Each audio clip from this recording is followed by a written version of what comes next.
Hello everyone. In the previous lecture we started talking about data collection methods or data collection techniques that are used in qualitative research.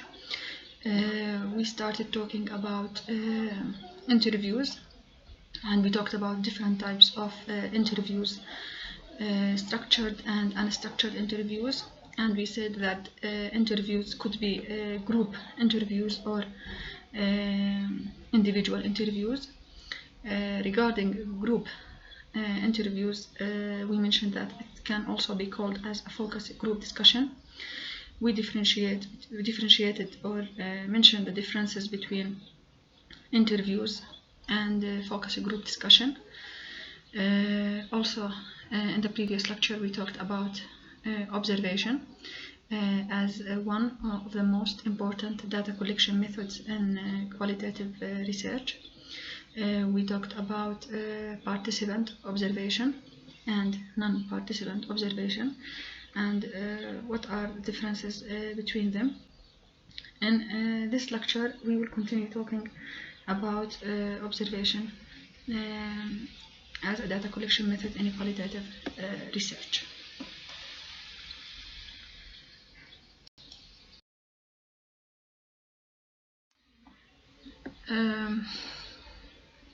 We'll start about the actual process of observation in qualitative research. Or what does observation in qualitative research involve, or how does one conduct an observation in qualitative research? So, conducting observations involves a variety of activities and considerations for the researchers. So, observation is a special or unique type of qualitative research methods that needs special consideration from researchers. So as you can see in the slide, there are several considerations that need to be taken into account by researchers while doing observation in the field. Firstly, ethics. Secondly, establishing rapport, and we will talk about establishing rapport and how it's important in observation. And we already mentioned some points regarding this when we talked about ethnographic research, as we mentioned that observation is one of the main or a hallmark for ethnographic research. So establishing rapport with the participants in the field is important for the researcher to be able to collect the data, or to collect valid data for his or her research. Selecting key informants, and we will talk about key informants. The process of conducting observations. Keeping field notes. Field notes are very important in observation, and writing up one's finding.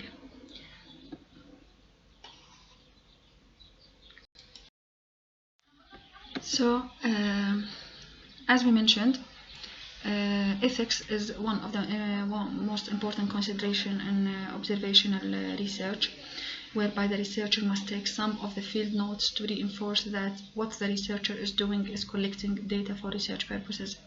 So it needs to be clear to the participants that the researcher is there for doing research. So as you can see, when the researcher meets community members for the first time, he or she should be sure to inform them of the purpose of being there. So informing the participant is keeping one of the most important rights to participants according to ethical considerations and ethical aspects in every type of research, that the researcher or that the participant should be aware that the researcher is there for doing research and collecting data for research purposes. Also, the researcher should share sufficient information with the participants about the research topic, what is the research about, and all of these is related to what we have mentioned about the participant information sheets, let's say, and informed consent. The participant should have an idea from the researcher, or the researcher should explain to the participants or potential participants what is the objective of his or her research, so that the participants could take the decision to be involved in this research or not. This means that one is constantly introducing oneself as a researcher.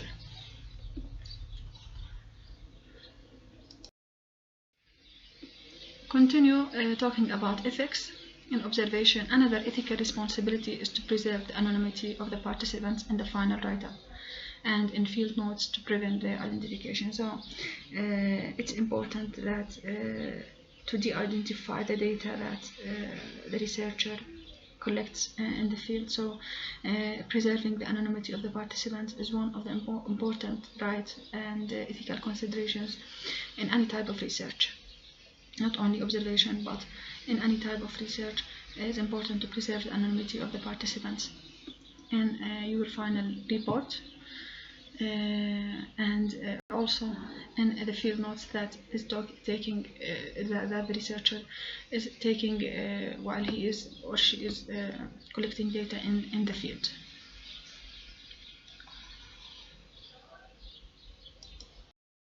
So maintaining ethics is one of the most important considerations in observational research. So how you maintain these, or maintain ethics in observational research, use only if no other research alternative possible. So if another research method is possible to investigate the same problem other than observation, so you can go to this and use these methods. Avoid being discreet where not necessary, so you need to be inform the people in the research environment who may be affected by the process of research, and inform them, and taking the permission of them. Also include a thorough debriefing and maintain confidentiality in the research report.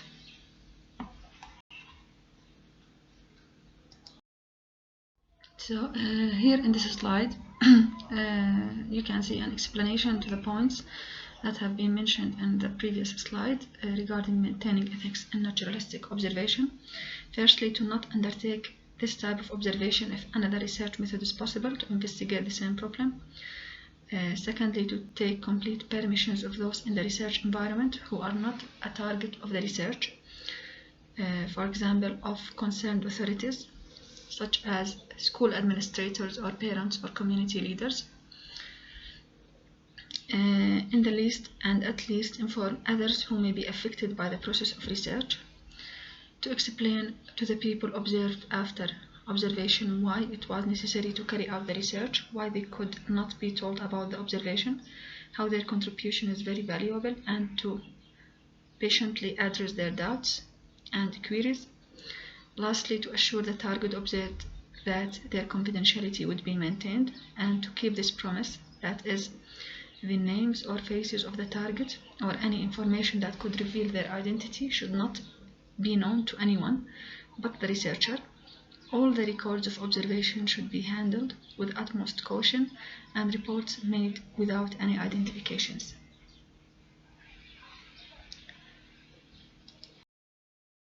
So in the previous lecture we talked about participant and non-participant observation, and this is only one classification for naturalistic observation or observation as a data collection method in qualitative research.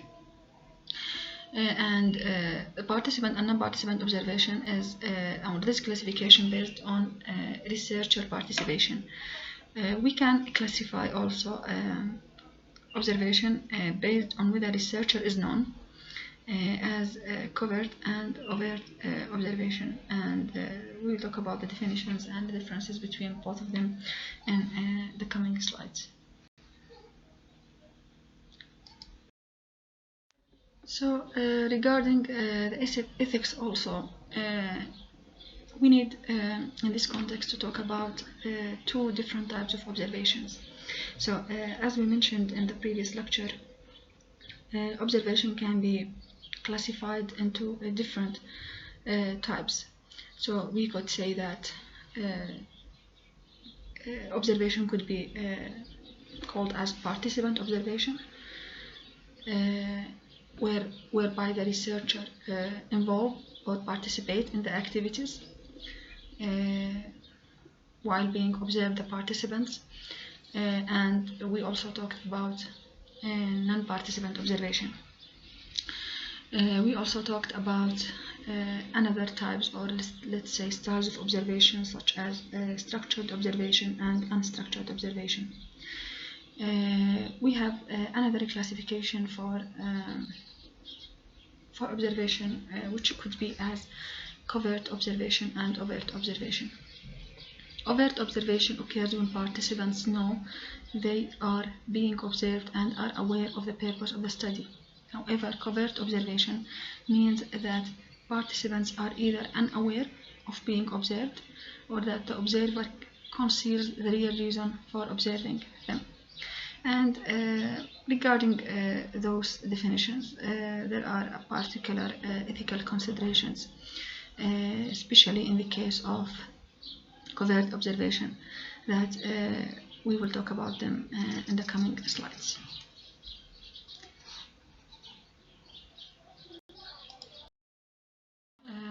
As you can see in this image, overt observation, the observed group or participants are aware of the presence of the researcher and that their behavior is being observed.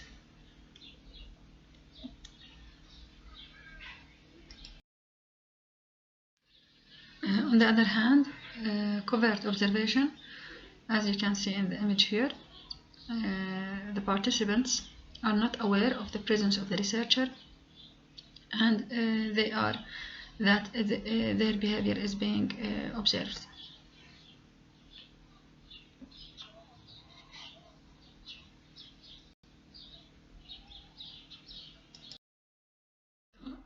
Again, observation can be classified into overt observation and covert observation.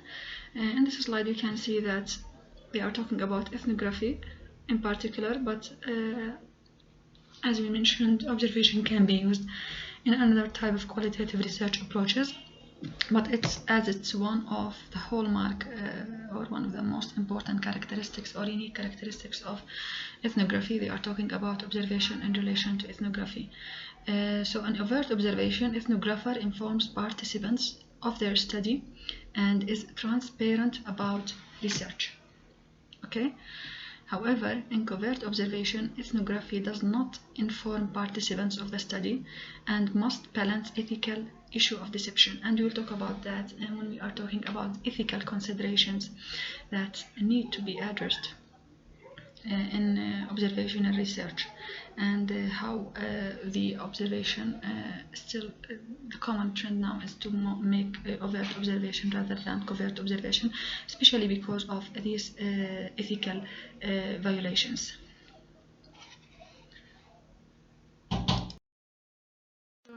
Regarding the different types of observation that we have discussed, each method of observation has its advantages and disadvantages. Participant versus non-participant observation. The advantage of participant observation that observer can be a part of the process, so can really see and experience what's going on. However, the disadvantage of participant observation can be dangerous for observer while doing some procedures or participate in some activities while observing the participants. And participant observation advantages include that the observer remains safe. However, observer cannot get a feel for what is happening because he or she is not participating in those particular activities. Regarding the other classification of observation, the overt observation and covert observation, Overt observation is ethical, however, the observer effect means the respondents may act differently and will not show the actual behavior that they are doing because they are being observed by the researcher. Covert observation is unethical, however, the respondents act as they normally would because they are not aware of the presence of the researcher or the fact that they are being observed by the researcher.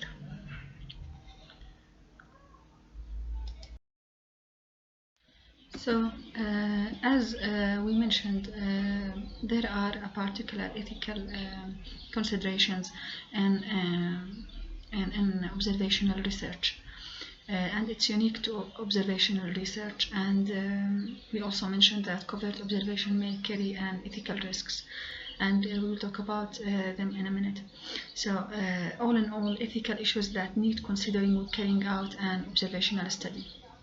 As you can see in this table, we have ethical issues and what are the considerations that need to be taken to in the case or to address these ethical issues. Firstly, we are talking about covert versus overt data collection. As we mentioned, covert methods involve deception. Deception, why? Because maybe the participant does not know the real reason why the researcher is observing him or her. So it's actually involve deception, with researchers pretending to be someone they are not. This type of observation is now considered unethical. So, however, still they are doing covert observation, and you can see several studies in the literature that by which the researcher using covert observation, still it's unethical because it violates individual rights to autonomy and their ability to decide whether they want to be observed. Nowadays, participants are normally told what the purpose of the research is, so sometimes they use a covert observation, however, with some modifications, and they actually telling the participants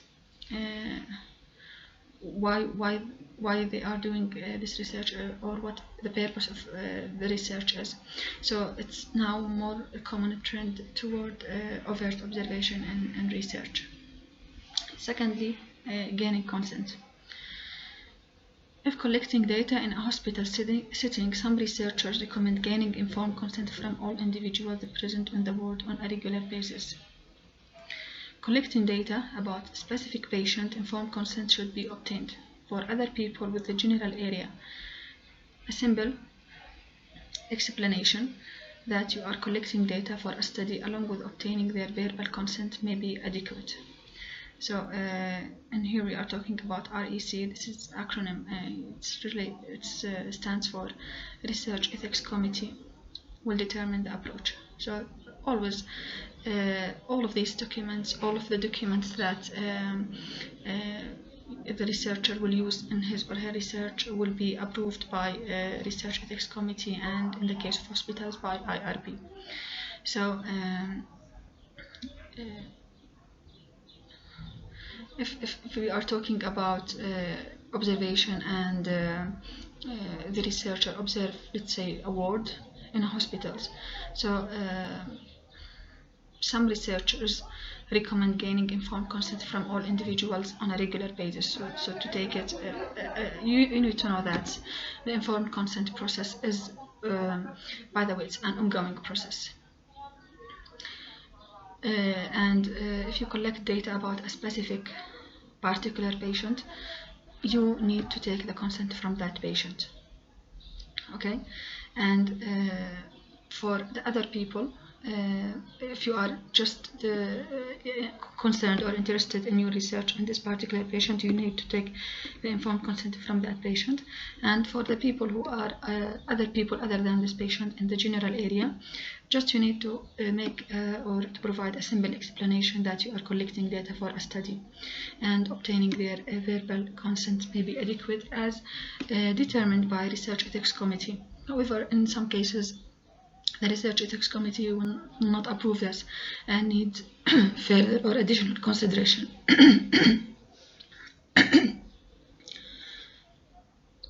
This is a very important point.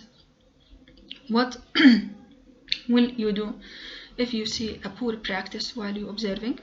And what will you do if you see dangerous practice while you're observing? In the case of poor practice, observation of practices that require improvement but are not dangerous or harmful without intervening would not be considered unethical. So it's a poor practice, however, it will not result in harmful or dangerous consequences, and you, the researcher, will not, without intervening, so this will not be considered unethical. However, what will you do if you see dangerous practice?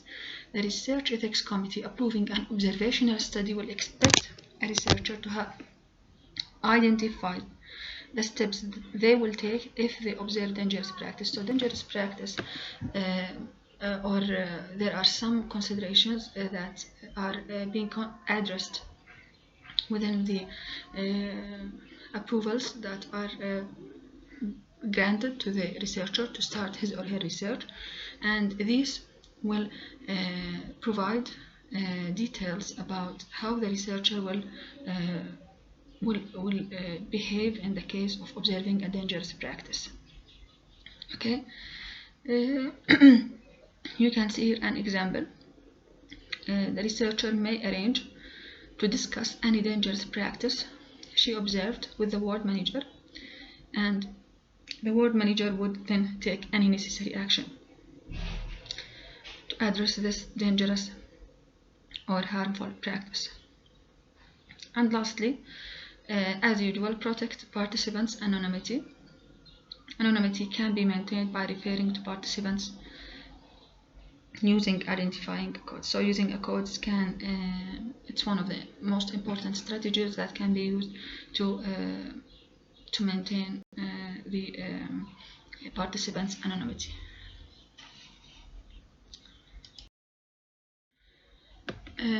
Also, another important consideration in observational research that need to be addressed seriously is gaining entry and establishing rapport. So a key strategy in minimizing the effect of the researcher's presence on behaviors is to establish rapport before starting data collection.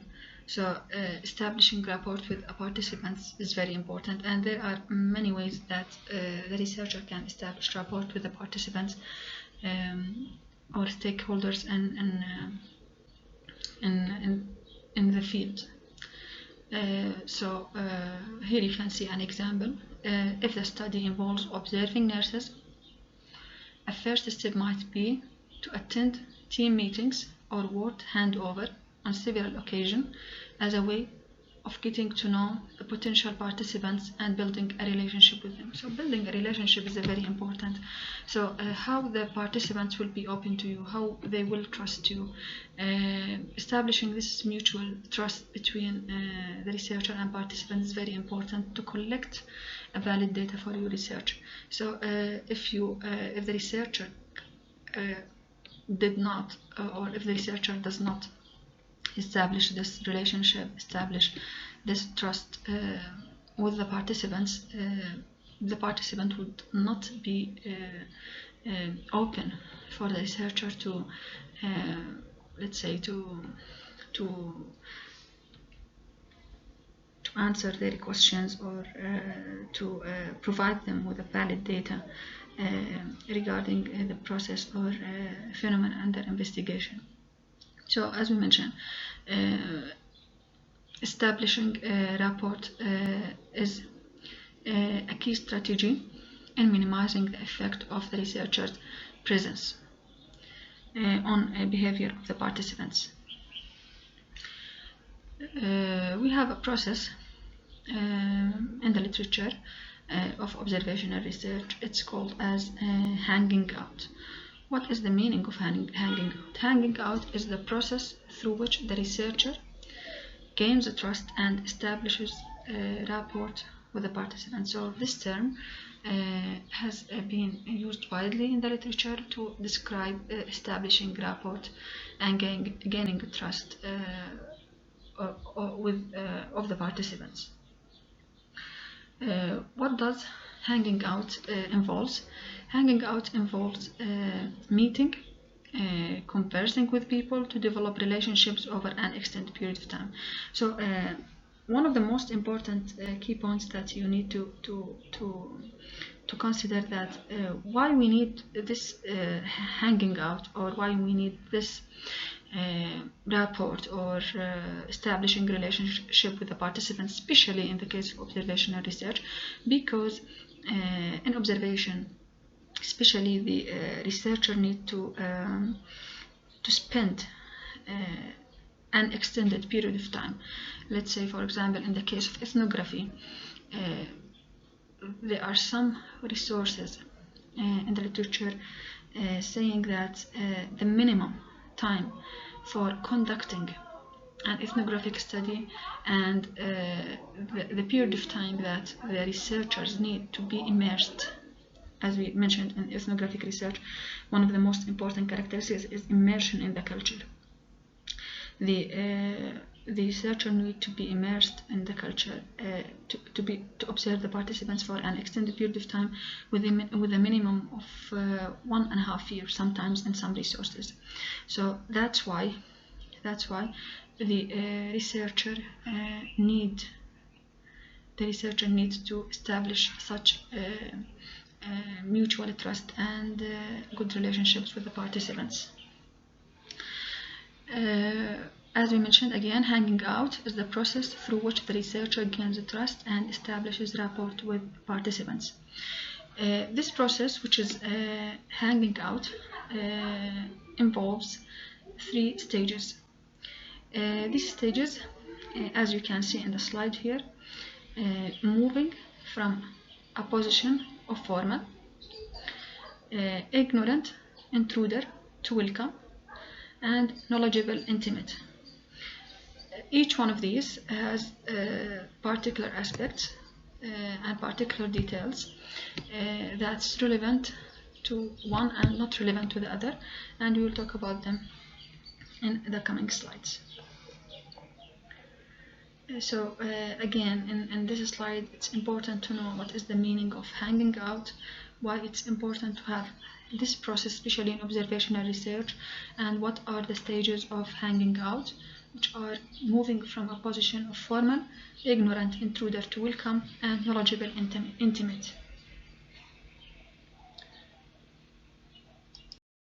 So we will start now with the first stage or first phase of hanging out process that we have mentioned in the previous slide. Firstly, moving from a position of formal.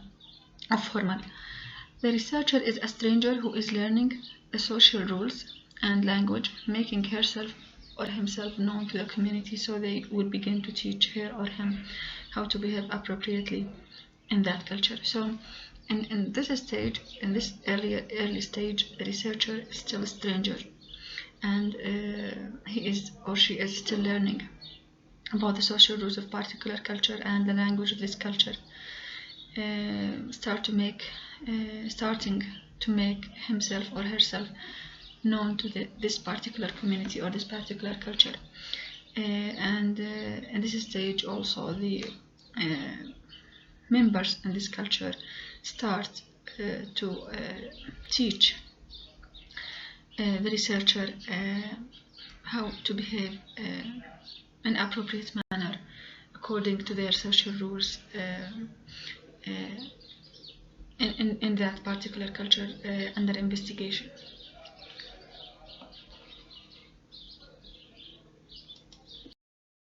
The second stage of or phase of hanging out process is ignorant intruder to welcome. In this stage or in this phase, the researcher begins to merge with the crowd and stand out less as an intruder. It's called acquaintance stage, and the language becomes more familiar to the researcher, but he or she still may not be fluent in its use.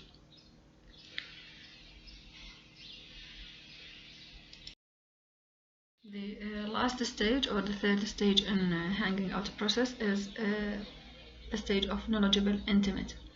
It's called the intimate stage, whereby the researcher has established relationships with the participants to the extent that he or she no longer has to think about what he or she says, and it sometimes involves the researchers working with and participating in everyday activities beside participants in their daily lives. So you need to be aware in the observation about the hanging out process and what are the 3 stages and the aspects that are related to each one of these phases or each one of these stages or phases in the observational research.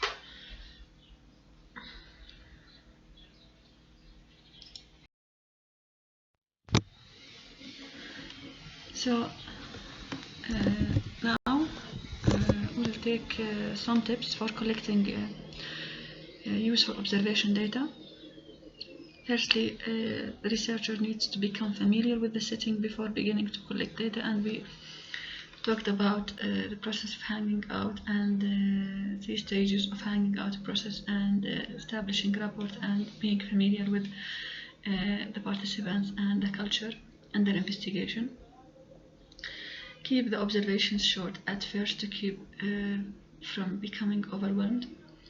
The researcher also needs to be honest but not too technical or detailed in explaining to participants what he or she is doing. So one of the most important consideration in research in general is to explain the research or the objectives to the participants in a comprehensible language to them. Paying attention, shifting from a wide to a narrow angle perspective, focusing on a single person, activity, interaction, then returning to a view of the overall situation.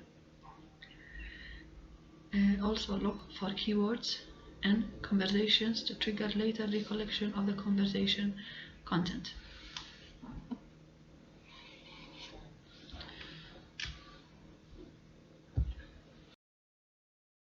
So each observation should provide you with answers regarding who do you observe, what do you observe, meaning, let's say, the phenomenon or event under investigation. Where does the observation take place? When does it take place? How does it happen? And why does it happen as it happens? So these questions can act as a guide for the researcher in while doing observation or while observing participants in the field. So who do you observe? What? Where? When? How? And why? Are very important questions or guide questions that may aid the researcher in collecting data using observation data collection methods in qualitative research. So on this slide, just to make the idea clearer for you, you can see an example of a research design using observation. You can see that the table includes what are the research questions in this research, what is the research site, who are the participants, other key personnel, also methods of data collection and data analysis. Firstly, what are the research questions? How do members of operating teams interact and communicate? So, as you can see in this research question, there is an indication to interaction and communication between operating teams staff. So, the researcher can observe those participants in this site to check for these processes. Secondly, what contributes to the communication climates in different operating theaters? Do interprofessional values exist in theater teams? If so, how do they impact on the behavior and interactions of operating theater team members? So as you can see, you will start by formulating these research questions, and this is a very important guide that will help the researcher on the points that he or she needs to focus on while observing or while doing research in the field. So you need firstly to formulate your research questions. What is the research site? It's the operation theaters in general, vascular and orthopedic surgery. Compare one metropolitan and one regional hospital site. So this is the research site. Mainly it's the operating theater, and you need to compare the operating theaters in metropolitan and in another regional hospital site, because there are different considerations in different types of hospitals, and you need to check or maybe making comparative study to compare the differences between these types of hospitals. Regarding the participants, you could include the participant that you want in your research. You want to focus on your research. In this study, they used surgeons, registrars, nursing staff team leaders, theater technicians, and patients. Other key personnel: Director of Clinical Services, Director of Medical Services, Theater Manager, Patient Admission Managers, Admission Staff, Team Leaders of each theater. What are the methods of data collection? Observations: approximately 40 hours in theater across the two sites. Field memos: also you can do informal conversations with the staff in the theater and or theater suite. Change rooms, staff room, corridors, and you could also conduct semi-structured interviews to follow up and clarify findings from observation. So sometimes you do observation and observe a particular, or you have one interesting finding and you want to investigate it more in depth, so you can do or conduct semi-structured interviews to clarify some particular points that you have observed while doing your observation. Okay. Then we come to the data analysis: coding observation notes, field notes, which includes details of informal conversations with staff, analytic memos, recording of personal experiences, context, and doing thematic analysis. And we will have a separate lecture regarding the process of thematic analysis. So the main point here is it's important to be clear while doing your research design, to determine your research questions, research site, participants, other key personnel, methods of data collection and data analysis. And these elements, you can see these elements in the methods section in the research paper. So you can see the research site or setting, sometimes they call it as a setting, participants, the key personnel in the research, methods of data collection and data analysis. And you could also include ethical considerations in your research, such as the approvals that the researcher obtains to perform his or her research.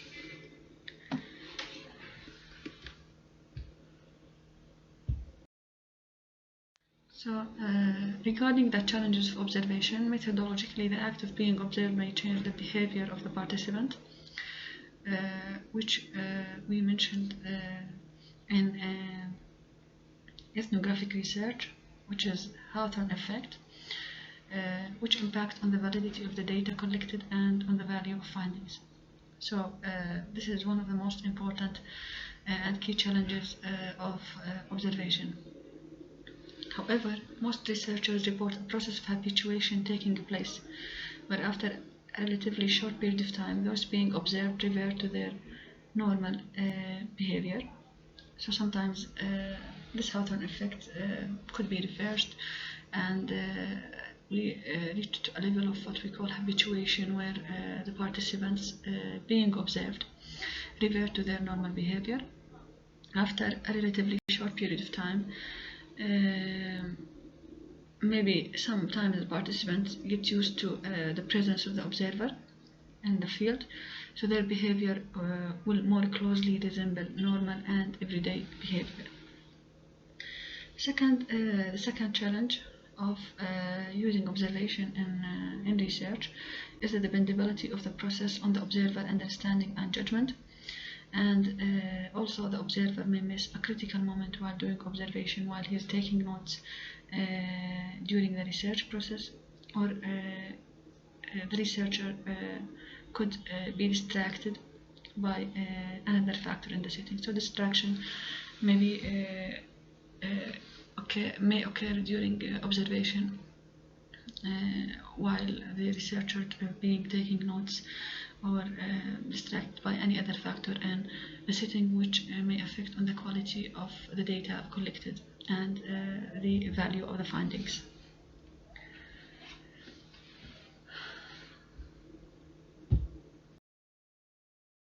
So on this slide, you can see here are samples of papers on that use observation, or that it's related to observation in general as a data collection method. So first, the participant observation by D.L. Jorgensen, using participant observation in pediatric healthcare settings, ethical challenges and solution. Do physicians clean their hands? Insights from a covert observational study. Tensions in ethnographic observations, overt or covert. And finally, some strategies to address the challenges of collecting observational data in a busy clinical environment.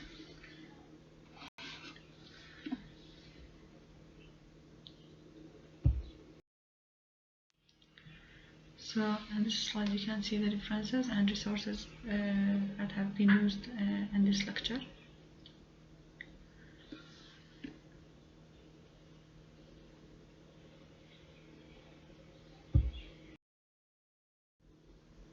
Also here the rest of the references that have been used in this lecture and in the previous lecture as well.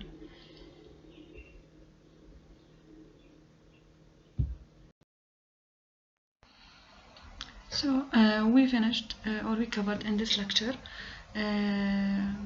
talking about observation as one of the most important data collection methods in qualitative research.